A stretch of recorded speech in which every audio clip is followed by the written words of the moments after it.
میرے بزرگوں اور دوستوں، آج ان عالموں کی بات ہوگی کہ جن کے بارے میں میرے اور آپ کے آقا مولا حضور ختم المرتبہ صلی اللہ تعالی علیہ وآلہ وسلم نے ارشاد فرمایا کہ ہر کسی کا کوئی نہ کوئی وارث ہوتا ہے۔ امیر کا وارث اس کا بیٹا ہوتا ہے، رئیس کا وارث اس کا بیٹا ہوتا ہے، زمیندار کا بیٹا اس کا وارث ہوتا ہے، زمینوں کو سنبھالتا ہے، فیکٹریوں کے مالک کا بیٹا فیکٹری کو سنبھالتا ہے۔ فرمایا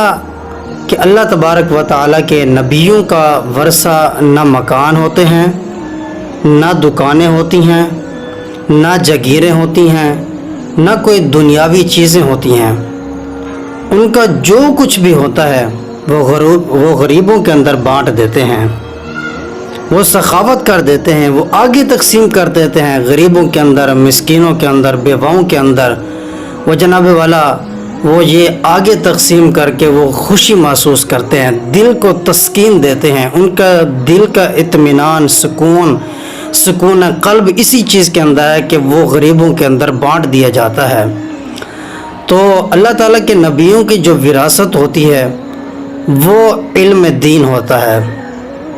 وہ علم قرآن ہوتا ہے، وہ علم شریعت ہوتی ہے۔ فرمایا کہ اس کے وارث صرف یہی نہیں کہ ان کی اولاد ہی بنتی ہے، بلکہ ان کی امت میں سے کوئی ایک فرد بھی اگر اس وراثت کو حاصل کر لے تو وہی اپنے نبی کا وارث ہوتا ہے۔ اس لیے فرمایا انما العلماء ورثۃ الانبیاء،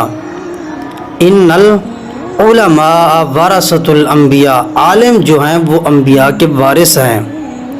انبیاء کی وراثت علم دین ہے اور وہ علماء کے پاس موجود ہے۔ حدیث پاک میں ہے کہ ایک دن مسجد نبوی میں سرکار دو عالم نور مجسم صلی اللہ تعالی علیہ وآلہ وسلم بیٹھے ہیں، دین کا بیان فرما رہے تھے، مسائل شریعہ بیان فرما رہے تھے، قرآن کے اسرار و رموز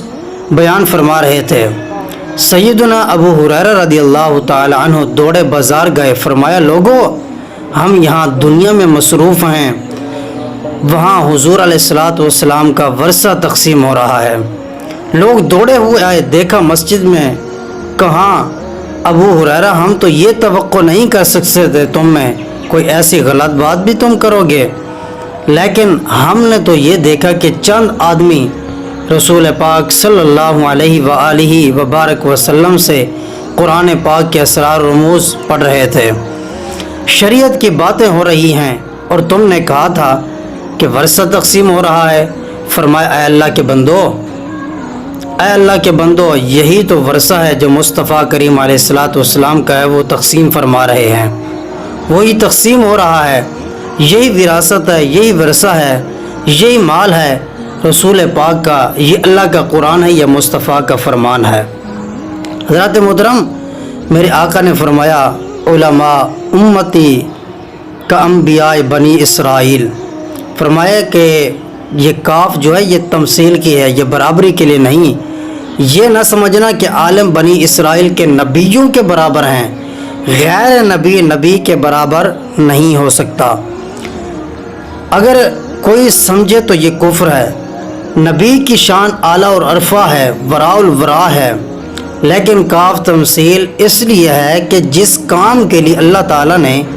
انبیاء کرام علیہم الصلوۃ والسلام کو بھیجا، یعنی میری امت کے عالم بھی وہی کام کریں گے جو نبی کرتے رہے ہیں،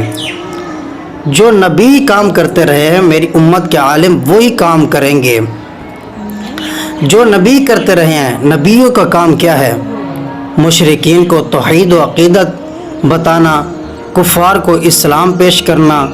اور اسلام کی خاطر اپنا تن من دھن قربان کر دینا، مال قربان کر دینا، جان قربان کر دینا،